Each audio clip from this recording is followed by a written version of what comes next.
மாவட்டம் உடுமலையில் திருப்பூர் மாவட்ட சைலாத் சிலம்ப சங்கம் சார்பில் 5ஆம் ஆண்டு மாவட்ட அளவிலான சிலம்ப போட்டிகள் இன்று நடைபெற்றன. இந்த போட்டிகள் லெப்டினன்ட் சுபாஷ் ரேணுகாதேவி நினைவு அறக்கட்டளையில் நடைபெற்றன. போட்டியில் உடுமலை, மடத்துக்குளம், பல்லடம், காங்கேயம் உள்ளிட்ட பகுதிகளில் இருந்து 500க்கும் மேற்பட்ட மாணவ மாணவிகள் பங்கேற்று தங்களது திறமைகளை வெளிப்படுத்தினர். நெடுங்கம்பு, சுருள் வீச்சு, ஒற்றை கம்பு, இரட்டை கம்பு உள்ளிட்ட பிரிவுகளில் தனிநபர் மற்றும் குழு போட்டிகள் நடைபெற்றன. நிகழ்வில் தமிழ்நாடு சைலட் சிலம்ப சங்க நிறுவனர் மற்றும் தமிழ்நாடு கலரி பெயிண்ட் அசோசியேஷன் தலைவர் தேவராஜன் போட்டிகளை துவக்கி வைத்து வெற்றி பெற்ற மாணவர்களுக்கு ரொக்க பரிசு மற்றும் சான்றிதழ்களை வழங்கினார். இந்நிகழ்வில் கலரி பெயிண்ட் அசோசியேஷன் செயலாளர் வீரமணி, சுபாஷ் ரேணுகாதேவி அறக்கட்டளை நிறுவனர் செல்வராஜ், எண்ணம் போல் வாழ்க்கை அறக்கட்டளை நிறுவனர் நெல்சன், விவேகானந்தா வித்யாலயா பள்ளி தாளாளர் மூர்த்தி, நகராட்சி சுகாதார ஆய்வாளர் செல்வகுமார் உள்ளிட்டோர் கலந்து கொண்டனர். போட்டிகளில் பங்கேற்ற மாணவர்கள் பல்வேறு சிலம்பு பிரிவுகளில் தங்களது திறமைகளை வெளிப்படுத்தி பார்வையாளர்களை மெய்சிலிர்க்க வைத்தனர். உடுமலை வட்டாரத்தில் நடைபெற்ற இந்த மாநில அளவிலான சைலாத் சிலம்ப போட்டி சிறப்பாக நிறைவுற்றது. வணக்கம்.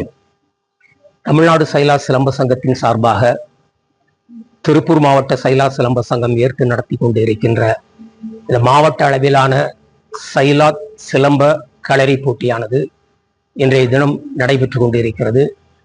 இந்த போட்டியினுடைய நோக்கம் அடுத்த மாதம் 16ஆம் தேதி சென்னையில் நடைபெறுகின்ற மாநில அளவிலான போட்டியில் மாணவர்கள் பங்கு பெறுகின்ற வண்ணம் நடைபெறுகின்ற தேர்வு போட்டியாகவும் இருக்கின்றது.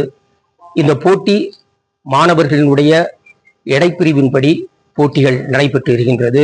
இதில் நெடுங்கம்பு வரிசை, நடுங்கம்பு வரிசை, சைலாத் சுவடு வரிசை, இரட்டை கம்பு வரிசை, சுட்டு வரிசை போன்ற வரிசை முறைகளில் இந்த சிலம்ப போட்டி, சைலாத் சிலம்ப போட்டி நடைபெறுகிறது. இந்த போட்டியானது மாணவ மாணவிகளுக்கு எந்த வகையில் அவர்களுக்கு பயனுள்ளதாக இருக்கும் என்று சொன்னால், இன்று தமிழக அரசு பள்ளி கல்வித்துறை நடத்துகின்ற போட்டிகளை போல நம்மளுடைய தமிழ்நாடு சைலாத் சிலம்ப சங்கத்துடைய போட்டிகள் அமைந்திருக்கிறது. நம்மளுடைய விதிமுறைகளின் படிதான் இந்த போட்டிகள் நடைபெறுகிறது.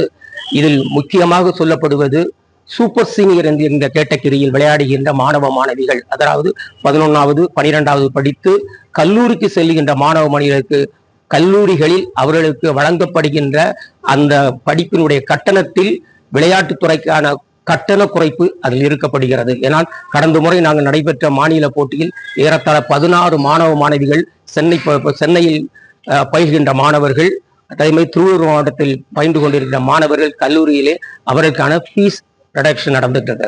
அதனுடைய வாய்ப்பு நம்மளுடைய சங்கத்திற்கு வழங்கப்பட்டிருக்கு என்பதை பெருமையோடு தெரிவித்துக் கொள்கிறோம். தமிழ்நாடு சைலாத் சிலம்ப சங்கமும் திருப்பூர் மாவட்ட சைலாத் சிலம்ப சங்கமும் சுபாஷ் ரேணுகா நினைவு அறக்கட்டளை சார்பாக இந்த போட்டியை மாவட்ட அளவில் அதை ஏற்று நடத்தி கொண்டிருக்கிறார்கள். அவர் இந்த அறக்கட்டளையின் சார்பாக மாணவ மாணவிகளுக்கு ஆசான் வீரமணி அவர்களின் முன்னிலையில் இலவச பயிற்சி பயிற்று அந்த மாணவர்களும் மாநில போட்டிக்கு செல்கிறார் என்றால் அது ஒரு மிகப்பெரிய பெருமைக்குரிய ஒரு சாதனையாக தான் தமிழ்நாடு சைலாத் சிலம்ப சங்கம் கருதப்படுகிறது.